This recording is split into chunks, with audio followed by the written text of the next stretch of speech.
Good evening, everybody, and welcome to our very first Cuckfield Bookfest virtual book club. My name is Jenny Chance. I'm going to be your co-host this evening. I'm a Cuckfield Bookfest team member, and I'm joined this evening by Shona, who's also a team member. Shona, do you want to say hello? Hi there. Yes, hello everybody. Welcome to our inaugural virtual book fest. I'm going to be asking some of the questions at the end, or rather curating the Q&A. Thank you, Shona. And the most important person that we have on is Ellen. Welcome, Ellen. Ellen is our inaugural book club very first author. So thank you so much, Ellen, for joining us from London today. Ellen is going to be talking to us about her latest novel, The Last Princess. But we have lots of other interesting questions about Ellen's life as an author and many other things that we're going to cover. I'm going to ask the questions to Ellen for the first 45 minutes, and then Shona's going to come back on and ask Ellen the questions that you have submitted in the chat. So we have turned everybody's cameras off and your audio off, just so it's not distracting for everybody. But please ask your questions in the chat box, and Shona will pick them up and ask them at the end. Um, Ellen, we'll get to Ellen in a minute. But first of all, I need to remind everybody or announce to everybody that the Cuckfield Book Fest is happening in the beautiful village of Cuckfield in Sussex from the 3rd to the 5th of October. We've got so many interesting authors already confirmed. All of the details are on our website. Tickets go on sale for friends and benefactors on the 16th of August. General booking opens on the 23rd of August and the full program will be available on the website in mid-July. So time is short. A couple of housekeeping things. The session is being recorded and it's going to go on to our Bookfest website. You can change your name to anonymous if you want to in the Zoom settings. But as I said, everybody's video has been turned off just so that there's no distractions. So with the housekeeping and the promotion of the Bookfest over, Ellen, please, can you tell us about yourself, introduce yourself, and also I'm super interested to hear why and how you chose to write about what you call history's hidden heroines. Ellen. Yeah. Well, first of all, thank you so much for having me. It's a huge honor to basically be the guest author of this first ever online book club of your beautiful book fest, your very well-established book fest. So really, I hope I'll do well. My name is Ellen Alpsten. I'm an author of historical fiction. My debut, Tsarina, the Tsarina series, came out in 2020, 2021. And now, last November, I published the beginning of a new series, the most English of stories, The Last Princess. As you said, I specialize in history's hidden heroines. And I think that started very early because we are the generation that grew up without screens. And I also grew up in Kenya. And when we moved from Kenya to Germany, those were very lonely and very long years. So my only solace was really going to the library and just swiping the shelves empty, and mostly historical fiction, because historical fiction is really the genre that just offers you the triple, if not quadruple E, actually first a triple E of escapism, of entertainment, and of education. And finally, when it comes to a really interesting heroine, also of empowerment. Now that's what it was a time then when when this sort of female retelling and the strong female heroine was just sort of like a nascent idea. But I remember reading one book of historical fiction that was like, it was like an epiphany, and it set off like light bulbs bursting in my head. And it was called Child of the Morning, about the Egyptian pharaoh Hatshepsut.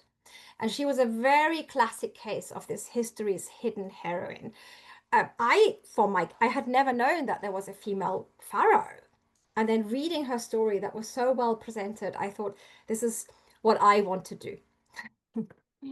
Love that, particularly the female empowerment.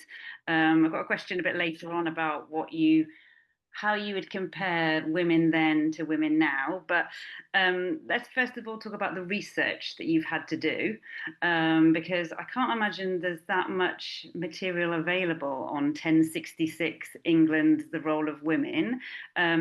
So, how did you go about your research? Where did you find it? How did you find interesting things to put into your stories? That is obviously very, very tricky because research for anybody who seriously want to write historical fiction and who wants to be taken seriously as an author, because you just can't allow yourself any mistakes. You know, you cannot have them eating potatoes in a novel about 1066, and these mistakes happen so easily. For instance, I describe Easter and the Last Princess. And I said that the meadows were covered in daffodils, but the daffodils, of course, came much, much later, like all the bulb growth, you know, but basically they came together with the tulips. So I had to change that. So especially the women's roles, there was one book I used, which was Women in the Medieval Society, which showed that women had three roles, at least women of a higher social class. They were seen as cup bearers. So at big events and get-togethers, they would walk around with a cup and serve everybody to drink. They would keep as peace weavers. Peace weavers meant that they were married into another family, and the alliance was to further the standing of their own family. And also they were memory keepers, because of course this was a time when women or people in general did not learn how to read or to write. It was only the monks and the nuns who knew how to read and to write. So women were the ones who were the oral keepers of memories and of stories and of history, who sat around the fire and who remembered olden times and passed on these memories.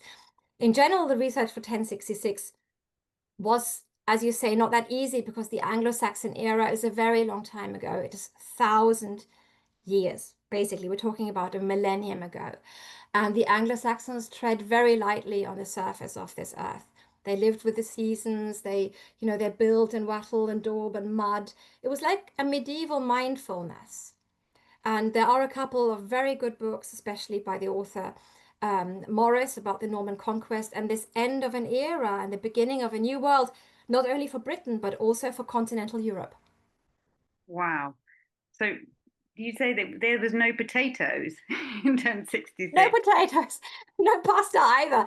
I also have a scene where a big dessert, a big cake is being brought in. I love food. I love writing with all my senses. And I think that's one nice advantage of historical fiction, that you really can draw your reader into that world. And for instance, when I teach historical fiction, as an exercise, I always have people writing about a market street.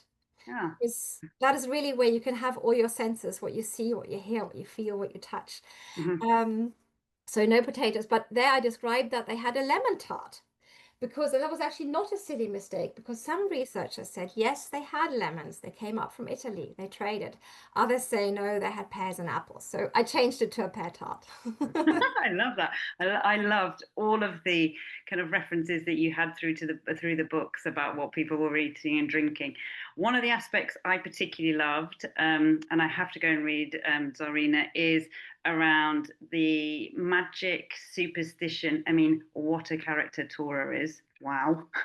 Yeah. Scary. How did you research the role of women in society? How did you research superstition? Because as you say, they're like the people who kept that and I guess passed on those traditions, and we see that a lot in books further down in history about herbs and witches and that kind of role that's I guess evolved of women through society. How did you research all of that?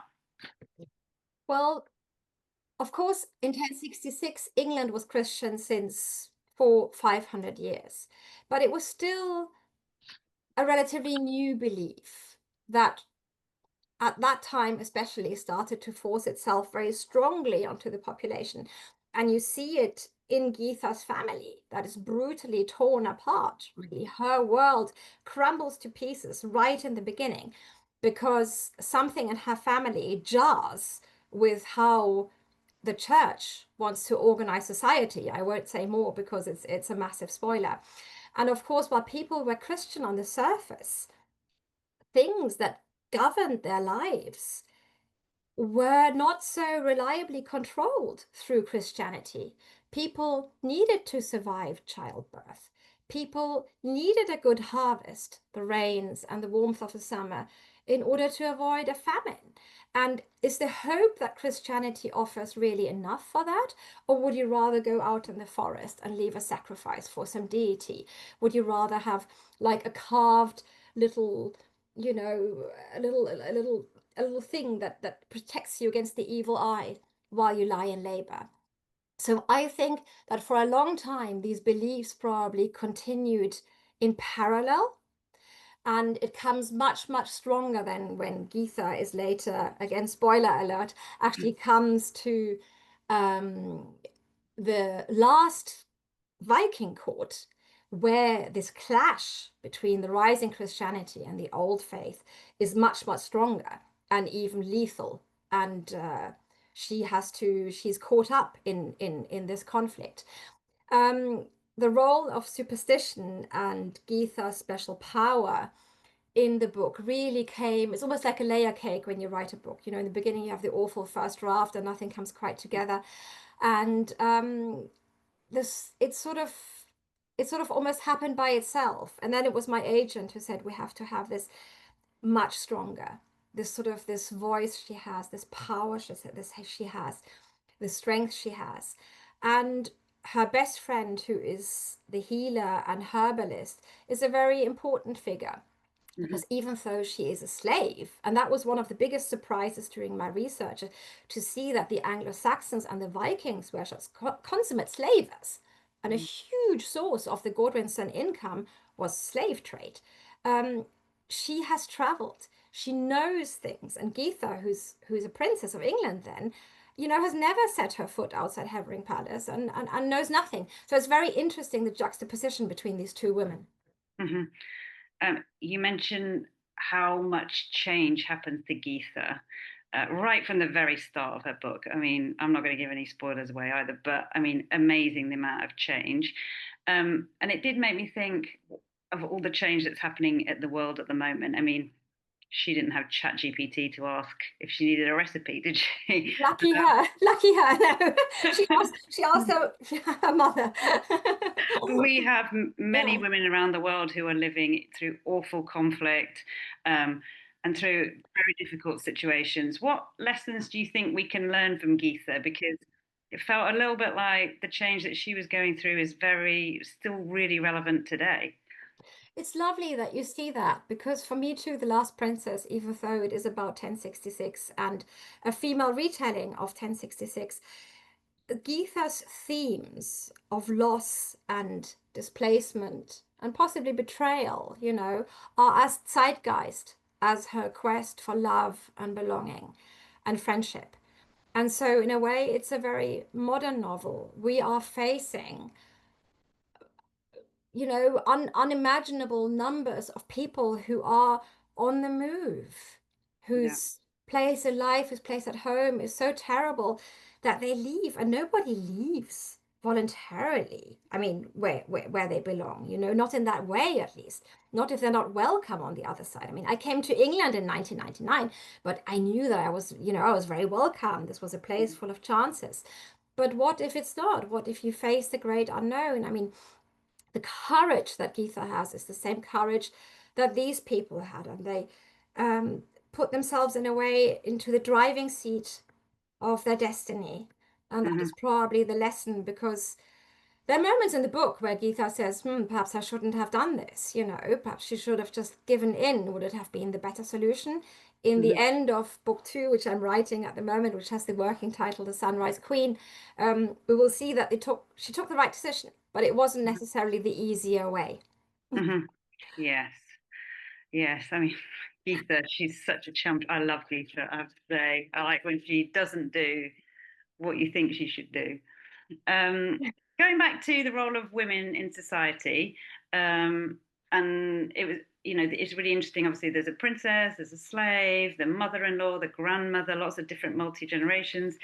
Um, did you think there were aspects of it that actually for women were better than they are now? I mean, you laugh about not using ChatGPT, which many people would say can be a good and a bad thing. Is there anything that you think that actually women then, from your research, actually was actually better for women then? Perhaps there was certainly one aspect of the good old times Mm, that was better for women and perhaps better for everybody. And that's why people again love historical fiction, because it takes them back into that time of belonging and social cohesion and yeah. having time for each other, having time, you know, for the simple things in life, because life was simple. Mhm. But in the same time, especially for women, I think there were no good old times really. If you just think of the short life expectancy, of the hard back-breaking labor, really from sunrise to sunset and far beyond, and bearing perhaps a child every year, and each labor was a gamble of life and death. I always think in the chapel of Saint Denis in the north of Paris, where all the French kings lay buried, there is an unforgettable statue of the Reine Claude, who gave her name actually to the fruit. I don't know what it's called in English. It's like a mix of an apricot and something else. It's called the Reine Yeah. Claude after her. And she was the wife of François Premier, who had the Mona Lisa hanging in his bathroom. And she died age 27 after giving birth for the ninth time. And she was a queen. And this statue basically shows her rising up in pain in childbirth, sort of half covered. I mean, shocking for the 1500s, and it just shows you that the good old times for women, they were basically traded like chattel, and Gytha refuses. Gytha refuses this fortune, and that's what makes her so interesting. I could ask you many, many more questions about The Last Princess, but we did say to people that they didn't necessarily have had to have read your novel. But please, I know you mentioned already The Sunrise Queen. I absolutely love The Last Princess. Is there any kind of sneak peeks that you can give us about The Last Princess? What should the Sunrise Queen? When should we expect it? Any big reveal? Yeah, well, Any reveal. the big reveal is definitely, I mean, the whole clue of the story is, of course, that Gytha rises from the ashes of her father's cursed kingdom, and she forges an empire of her own. But which empire that is so utterly surprising. And I think later this year, there'll be a big moment for The Last Princess, and then also for The Sunrise Queen, because the BBC is producing, or is in post-production at the moment, with a huge TV series that is called King and Conqueror. But again, that focuses only on the men, even though Gytha's grandmother and William's wife play a smaller role.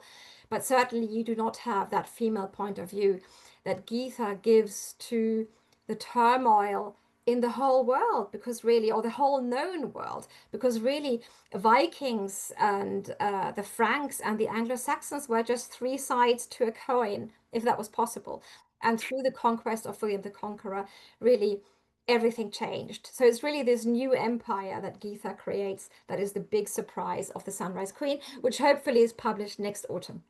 Exciting. And how did you research Gytha, I guess, her specific story? How do you know what empire? Because it's all historical. I mean, it's called historical fiction, but it's true what happened, right? Yes, it's incredibly correct. And I think all my books have that if you read it, you want to spend half the time on Wikipedia and you're like, what? That's really happening?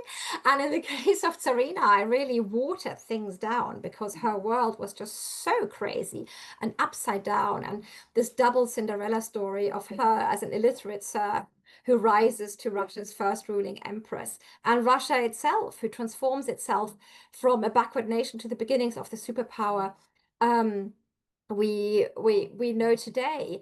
Uh, so yes, this is something I just want to capture my readers' attention through that they are completely stunned. And Gytha came actually through world politics, because my publisher Bloomsbury said, look, we love the Tsarina series, but Russia is just not very fashionable at the moment, through Putin's aggression towards the Ukraine. So I needed something new. And it was then that actually my father-in-law pointed out that Gytha, via the Viking route, is an ancestress of my husband and my sons. And then I started reading up on her and got sort of caught. I mean, the Godwinsons are a fascinating bunch, a feral pack and complete social risers. So what a fascinating family, and what a, final point to England's ancient house. Mm-hmm.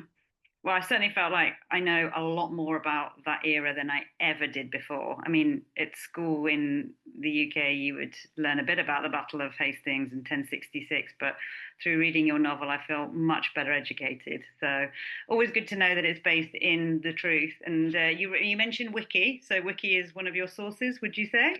Wiki is one of my sources, especially actually then when it came to Torah and the family, the later, Yeah, very, very surprising family links. Those were things I actually found on Wikipedia. So in general, for research, I prefer books to the internet. I realize that I keep things much better what I read on paper. Equally, of course, because you can very easily go back or you could mark it yes, like in olden student days yes. when we were young. Yes, yes, yes, yes. Well, this is leading nicely into changing topic and learning about you as an author and a writer.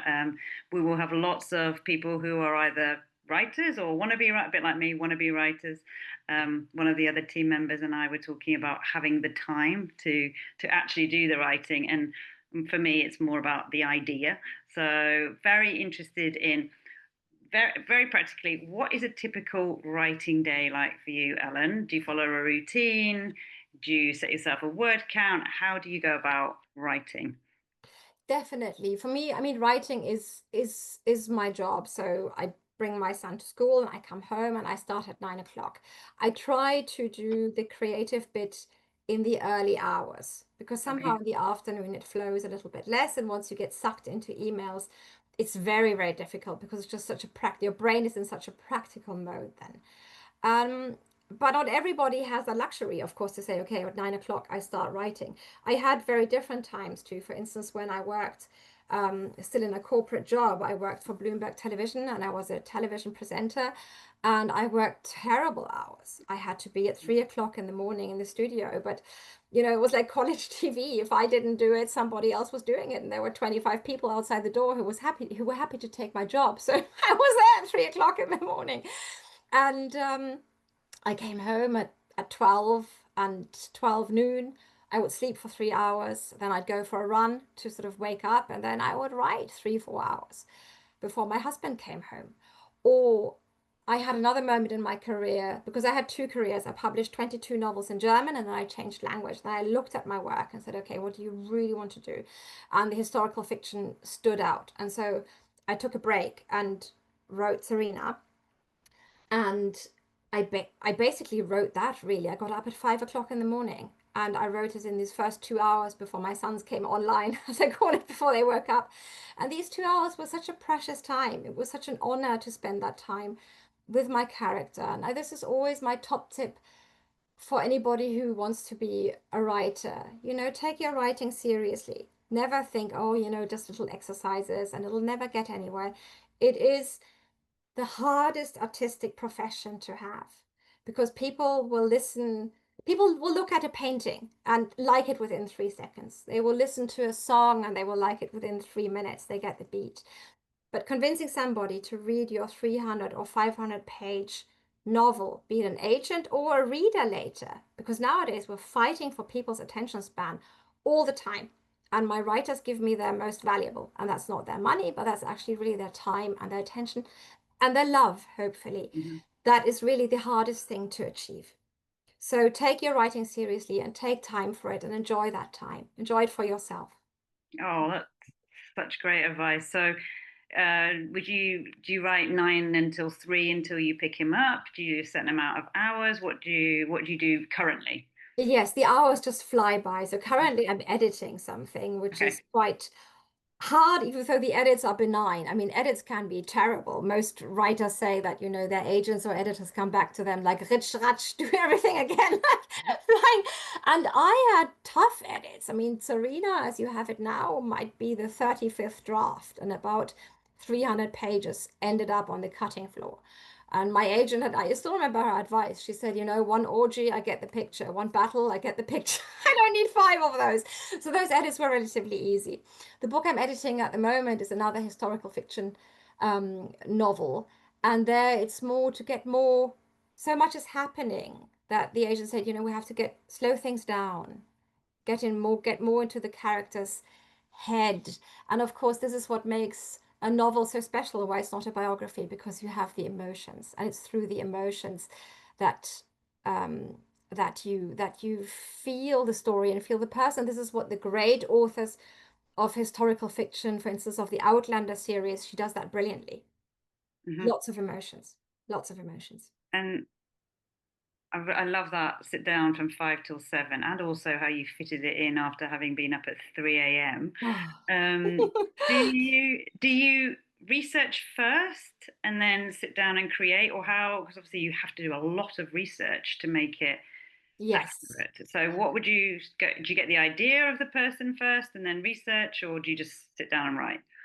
There is a basic idea of the person. And then I suppose the most important thing for your novel, because going back to that, we always fight for the time and the attention span of the reader. Nowadays, you do not have the luxury of 100 introductory pages as Herman Melville has it in Moby Dick. Nowadays, you have, when you're lucky, you have got 3 pages to hook the reader. And normally it's actually just 1 page. So really finding out where to begin the story and what is the angle. For instance, in the prologue of Tsarina, the Tsar has died. Peter the Great, who has devoted his whole life to renovating Russia and to elevating Russia on the height of other European powers. And then he dies and designates no heir. The man who has devoted his love to this gigantic task leaves it to no one. And of course, this is an incredible moment. You know, you just wonder what is going to happen. So you have to find that moment where you catch the reader's attention and where you lead him straight into the story. And that is where research helps. For Tsarina, I did research for about a year to construct that crazy world of Peter the Great, where everything was changing, until I wrote the first sentence. And the first sentence, we know, is so important. Okay, so you spent a year researching, getting all your facts, building the story, and then you started 9 a.m. Monday morning writing the story. Yeah, exactly. And also, I always had the books lying open to check things, to make sure that I was writing the right thing. So would you keep writing and then leave a gap and then go back and fill in the historical detail, or do you just advise us to just keep going? You have to keep going. You have to first write something that is very, in writer's parlance, very rudely called, sorry, everybody close their ears, it's called the shitty first draft. Okay. Now I've said it. everybody has it.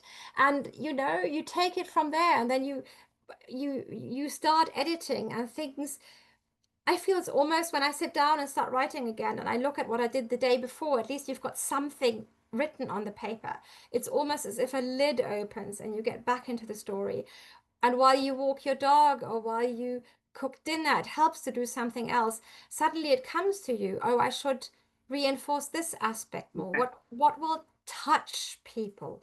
Why should they be interested in this story? And then you chip away at that. But it is not an instant process. It never is. It's definitely, I think The Last Princess 2 went at least through 15 drafts to be where he is. Obviously, I had learned much more with my earlier novels, so there were less drafts, but there are always lots and lots of edits. Wow. And a good advice I had when I was a student in Paris, I worked for a very famous French author, Benoit Groult, and I basically really it was quite cliche. She lived in this huge apartment of Boulevard Saint-Germain. She only wore black roll necks, lived on Gauloise and coffees, and she said, before your reader is happy to see your heroine rise or your hero rise, he has to be rock bottom. Hence, in the beginning, you see Gytha in her glory. She's part of England's #1 family. Everything, the world, she's England's envy. The world is at her feet. And then, baff, without 3 chapters, that all crumbles to pieces. So then you want to know what happens next. Yes, yes. She sounds fabulous. I hope so. Sorry, my dog just opened the door. She's so naughty. I tell you what, Labradors. You can't see her. I saw the door slowly open, and I was like, She "Ooh, who's suspected coming food in here, so she came. Is she a constant companion during your writing She process? is. She's already Yeah. as a puppy. She lay on my feet, and she's Oh, sort of like my shadow. She's getting older now. It happens very suddenly. A lot of people out there probably have dogs, and it's sad to see how sudden it goes. oh. You know that they age. So she's been with you through quite a few novels. Um, Definitely, yeah. 2016. So the writing of Serena's daughter. Wow. Yes, now the right half of the third Serena novel, which is in a drawer until world peace is Yeah. reestablished. Yeah. And So you have to take that back up again and get inspired yeah. again. Yeah. So even as a published author, you've got novels in the drawer. So there you go. Okay, that's good to know. That's inspiring for those of us who have an idea and that's it. You mentioned that you're editing at the moment. Which part of the process do you like the best? Is it researching, writing, editing, what, or do you see it all as one holistic process? I do see it as one holistic process. I love the moment when you do your research and you think, wow, this is really the moment into the story. And for instance, in The Last Princess too, this incredible coincidence that 1066 was the year that Halley's Comet showed over England and in the English night skies. And of course, I remember seeing Halley's Comet as a student in Paris, and I remember being on Pont Neuf at night and looking up in the sky. And of course, we knew what it was, we knew what to look out for. But if you really slip into somebody's shoes 1,000 years ago, they did not know what this meant. It had been mentioned in the Anglo-Saxon Chronicles before. But Hmm. so showing what this appearance of this star, this celestial body at just this moment means to people and how they interpret it, that there will be a great change coming to the kingdom, that this is like a bad omen. That was my writer's gift. That was my way into the story. So this is the prologue when the Hmm. women observe this star and say, what does this mean for our family? So that was the way in. Oh, I love that. So it was like a historical fact that kind of Yeah. inspired you to, yeah, because so you write the prologue first. You don't get into the story and then go back and write that. You write the prologue and then. I normally write the prologue first, and a prologue is something quite old-fashioned, but there's also something very classic of historical fiction. I don't think so. In crime, you have it a lot too. You sort of Mhm. show the Yes. crime happening, and then you go back basically, and you have it all solved. I don't read a lot of crime, but I have a lot of friends who are crime authors, as it's such a very, very popular and successful genre. Um, so it's it helps, I think, to have the structure clear in your mind. Serena, for instance, is almost the story is almost like a bridge. So you have the prologue, the death of Peter the Great, these hours of complete incertitude. What will happen to her? Will she be crowned empress? Will she die? Will she be killed? Will she be executed? It's almost like a bridge, and the story of her incredible life is the river that runs beneath. So Hmm. this is how I see Serena. Um, the Last Princess is much more linear. Something else very old-fashioned I always do is that I write in the first person. Hmm. It saves you from having to know everything, because if you write as the omniscient third person, you will have to know everything, and you don't know how to limit your story and how to structure it. Hmm. There's certain things she cannot know. Also, I think you feel much closer to your hero or your heroine. You really slip in their shoes, and their heart beats with yours, and your head thinks their thoughts. And how would they feel this? How would they think about this? Wow, that is so powerful. So for the time that you're writing, you effectively become Geetha, I guess, is Oh, what you. absolutely. I sit here and I even actually, I even for the launch, it was so funny because there was this fantastic group of very, very supportive book bloggers. So we had this Instagram launch and I sent them all flaming wigs. So we all sat here, we had a Geetha cocktail in the hand and Oh, sort of wore these flaming wigs. And for the launch at Hatchet's Piccadilly, we had a dress up booth. So you could be a Viking, you could be Harold II. So we had a little crown, and we also had like an eye patch with a, an arrow stuck on it. You could be the Viking with the axe, or you could be my flame-haired, fantastic Gytha. I don't know if Gytha had red hair and freckles and green eyes as I describe her, but I think it's nice to make them stand out. You immediately see her, and even the imagery that I use on social media, she's just my fabulous flame-haired princess. Oh, I love that. As a ginger, I love any main character that has red hair. Yeah, ginger is cool. Yeah, but I think I was of Viking heritage. Yeah, I mean, we all are somehow. Sometimes I see people in the bus or on the street, and I want to stop them and say, "Hey, you must have Viking heritage," because like these guys who are 2 meters tall, and have long red blonde hair, and they just look fantastic. If The Last Princess is ever made into a movie, I would probably stop them and take them as extras on the set. Yes, yes.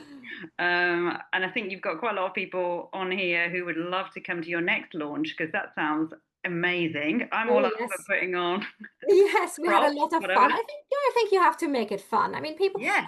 people give you your time. You have to make it fun. Yes, definitely. So you mentioned a little bit about your publisher and your agent. Tell us about how you got your publisher. I mean, Bloomsbury, did you say Bloomsbury? Yes. How did you go about getting your publisher and your agent? Well, the agent I had for Tsarina, I had a German agent, and then that ended. Um, I have to openly say that my relationships with agents have been very, very fraught. Okay. I am great friends with all my publishers and editors, but my relationships with agents have been very fraught, and we all read about the superstar author whose agent is their best friend since they were in kindergarten, and they hold their hand and they would never separate, and it has not been like that for me. Okay. I say that nobody admits it, but it's the same actually for many, many other authors. But getting my first fabulous agent here in England, I had plenty of rejections for Serena. Okay. Even though it was the first ever novel about this amazing woman who rose from serf to empress, and I thought, God, everybody will want to read this. I'm all very overconfident when it comes to my stories. And I got so many rejections and people saying, oh, we like reading about the Tudors. We don't want to read about anything else. Actually, I heard the same thing when I wrote about 1066, that only Tudors and Victoriana was interesting. And then I thought, you know what, I might as well just send this to London's best agent. And so I sent it to Johnny Geller, who was at the time owner and managing director of Curtis Brown. I thought, what do I have to lose? I just send it off. And the same evening, his assistant wrote back to me and said, oh, this sounds fascinating. I'll give it right away to Johnny. And then there were 3 days of silence. And in the morning, I stood in the garden and had my cup of tea in the hand. And suddenly a heron settled in my garden. And I just looked at the bird and I thought, something will happen. Something will happen today. And that day I got an email from Johnny Geller asking me to come in and to discuss Serena. So to all these agents who didn't like it, there's always one who likes it and who is then the right for you and for that book at the moment. And it took a long time for Curtis Brown to go out with Serena. I think it was another 1.5 years of edits. So you need to have a lot of patience. It's a long waiting game. Nothing happens immediately. I mean, you sell novels now that get published in 2027. When I sold Serena, it was in 2017 for publication in 2020. I would never do this again because in May 2020, the world was closed, the bookshops were closed, which was very tough for a debut, of course. People bought books, but they didn't buy unknown debuts. Okay. Yes, and you didn't have the publicity in a bookshop itself. Yeah. There was actually a lot of publicity because there was so much space in the newspapers. But again, who went out and bought those newspapers? Yeah. There was a lot of online. I know that Paul, who helps us here, equally started doing this in 2020. So thank you to everybody who was there in 2020 for the authors and the readers. Yes. So did the heron inspire the wren? The heron inspired the wren. Equally, this idea that you have this little bird whose voice is too big for its body. And I love that was such an image for Gytha and an image for her soul, and that she dares to fly. And there are equally 2 scenes in the book where you have almost like a passage of power, once with that little Moorish slave, you know, that little creature. Mm-hmm. And then also when Edward the Confessor dies, I can say that without a spoiler, I think that's a very big scene. And this character of Edward the Confessor, but people know so little. I did not know that he had built Westminster Abbey, and I did not know that he never spoke English because he was Norman himself. His mother was Emma of Normandy. So it is very, very likely that he actually did promise the crown to William the Conqueror because he spent 25, if not 30 years in Norman exile and he owed them something, you know. So I believe that the Normans sent him the bill and say, here, for 30 years of exile, we would like to have the crown because he was childless and actually dreamed of living in a monastery. He wanted to be a monk. He did not want to be king. He also probably suffered from albinism. So I mentioned that in his death scene that, you know, his skin blends with the pallor of his sheet and that Mm-hmm. his hair is white and his eyes have this reddish hue. So a very, very interesting character. Mm-hmm. And also what sort of puppet he was in the hands of the Godwinsons, this Mm-hmm. brutal bunch of a family. And the nastiest piece of work is actually the grandmother. Yes. Oh, she's brute. Yeah. Yes. Yeah. Yeah, she must have survived a lot to be a grandmother at a time where, as you alluded to, Yes. childbirth was such a female killer. Yeah. And she went on to be a thorn in William the Conqueror's side, you know, again and again and again, staging rebellions and trying to get him out of England. So in The Sunrise Queen, and there is a possible third book with a working title, Return to the Sunset Isle, but then Amira would be the heroine of that. So we'd have to see if a change of character, a change of heroine would be viable. But Mm-hmm. because the time, of course, the 20, 30 years after the conquest were incredibly interesting. That fight for supremacy of the Normans, the whole harrying of the north, where he seized and razed the whole of Northumbria, set the country aflame just to, you know, set an example. This is what happens to you if you don't accept my reign, is fantastically interesting. And most people know the Doomsday Book, but they don't know sort of how it all links together. Yeah, absolutely. You and I are at time because I promised that everybody I'd only take 45 minutes. And it's been such a fascinating conversation. I've got many more questions here for you, Ellen, but it's Shona's turn. Shona, shall I pass it over to you to ask the questions that we've been sent in the chat? Can we get Shona on? Hello, hello. Sorry about that slight technical issue. Yes, well, thank you so much for that, Ellen. That was just a really fascinating rattle through so many different aspects of your work and the writing experience. One question that has come in is the clearly you love the research and you do so much research, and you touched on the fact that writing fiction enables you to bring in more emotion. But how do you consider the difference between writing a biography versus writing a novel? If you could talk us through a little bit about that, it'd be really interesting. Well, in historical fiction and historical nonfiction, I think for both books, there are certain parameters to which you have to adhere and you have to stick very strictly to certain things. For an historical fiction novel, nonfiction, I feel it's almost like, you know, in the Olympic Games when you have ice dance and you have the duty and you have the free dance. So the research and creating the frame, that is the duty piece. And their fiction and nonfiction are probably very similar. Also, nonfiction is just sold on proposal, while fiction, you have to write a 500-page novel that people like. So that that is a tiny difference as well that might well play a role for certain authors to choose if they write fiction, nonfiction. For instance, here in Richmond, I'm good friends with Anne Seber, who's one of Britain's most eminent and talented biographers. And she said she could not write a novel if her life depended on it. You know, she is a biographer and she sticks to the facts. She wants the footnotes. Everything has to be correct. While for nonfiction, we create this beautiful frame with this research. And in that frame, you set about painting your image. You know, you have the plot lines, you have the settings, you have the characters, you have the dialogue, you have the edits at the end. So you certainly have much, much more freedom, even though you stick to your frame of research and your frame of credibility. Because certainly as a writer, you sit in your room for a year, for two, perhaps you write in 6 weeks, you know, it depends always sort of on your character and your spirit.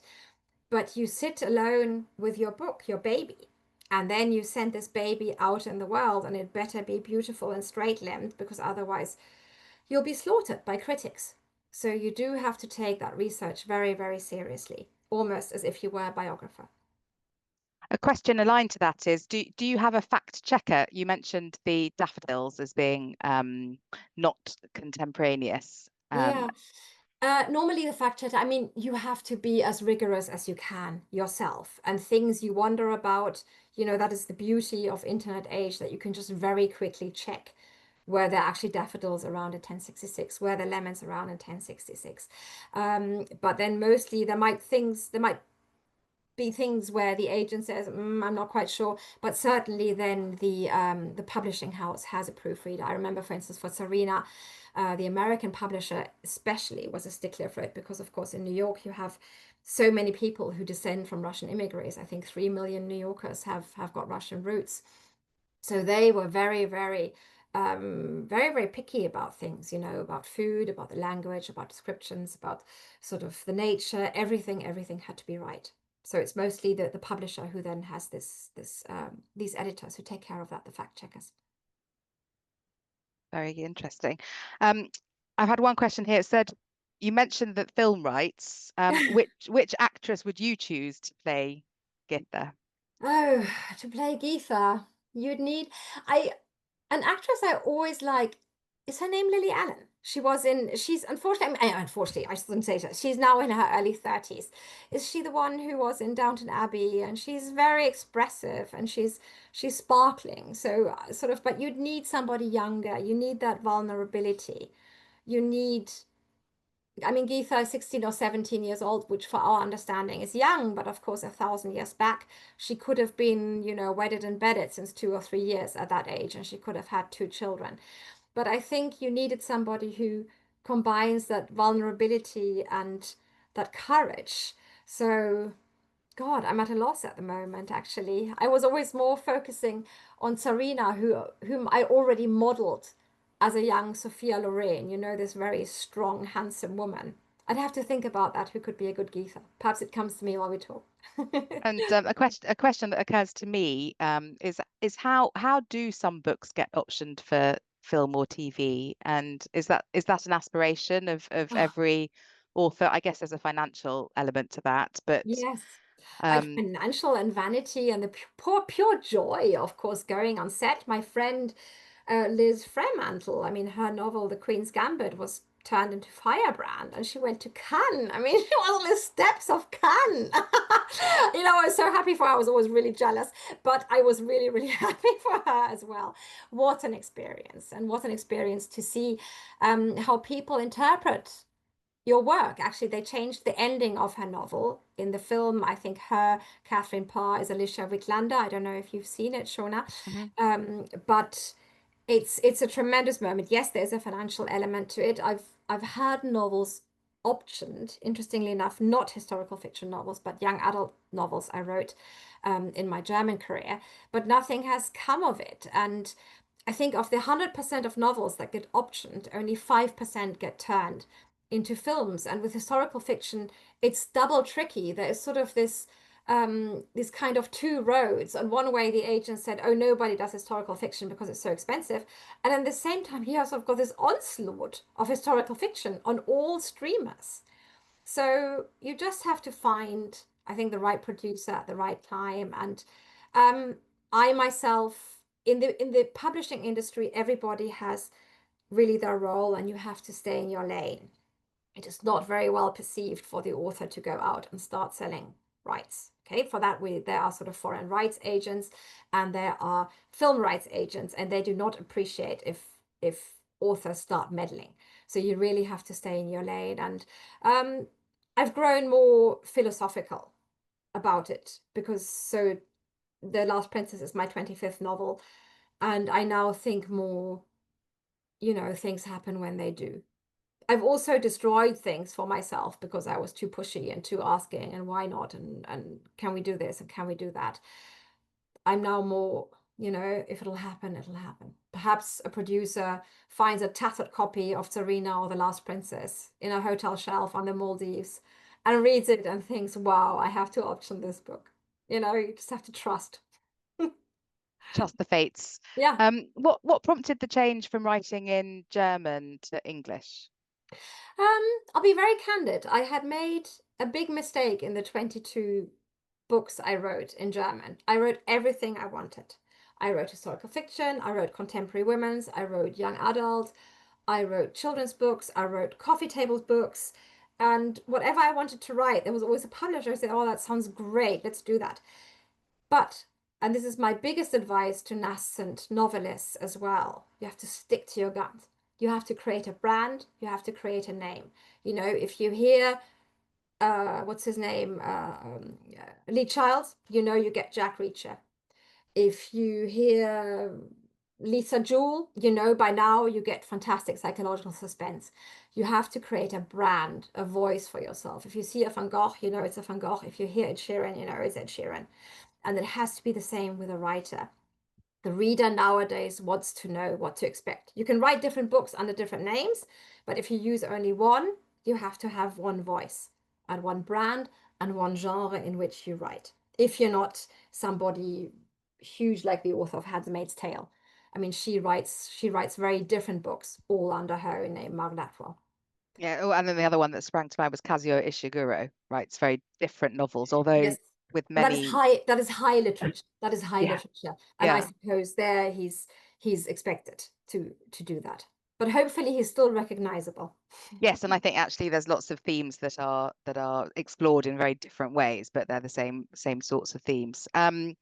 Question here, which what type of books do you like reading, and are there any particular authors that have inspired your writing? I love historical fiction. I have to say, I mostly read historical fiction because I learn, I'm inspired, and there's a thin line between inspiration and imitation. That's actually a good tip too for nascent novelists. If you think that 50 Shades of Grey, which I actually thought was quite entertaining, I loved the email conversations. That was quite well done. It started off as fan literature. So if you like an author, if you like, for instance, Philippa Gregory, try to write your own Gregory and see what comes from there. Who inspired me?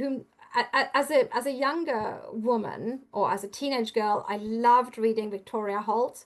I think that definitely, and you can learn from her how she sort of has the building stones of her novels. Her novels are very similar.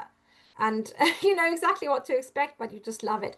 I do like Philippa Gregory. I do like the Outlander series. The Outlander series really taught me about the value of emotion. Also, she too is a nurse. She knows about herbs. So I found that very interesting. That is something I adopted in The Last Princess. So you see how you learn and how you stand on shoulders of giants. And I think that's the same for anybody who wants to be a writer. So you have to read a lot. You cannot be a writer if you do not read. It sounds. I mean, there's just aren't enough hours in the day, are there? Yes, yeah, exactly.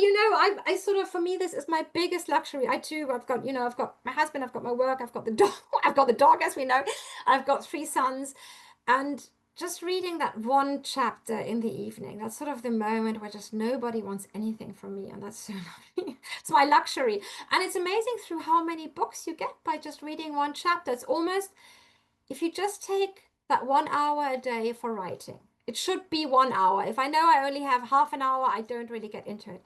But just taking that hour for yourself and your writing, you'll be surprised how far you get. Just one step after the next. I think this is an apt final question from the audience. Do you ever get writer's block? And if Um, so, how do you overcome it?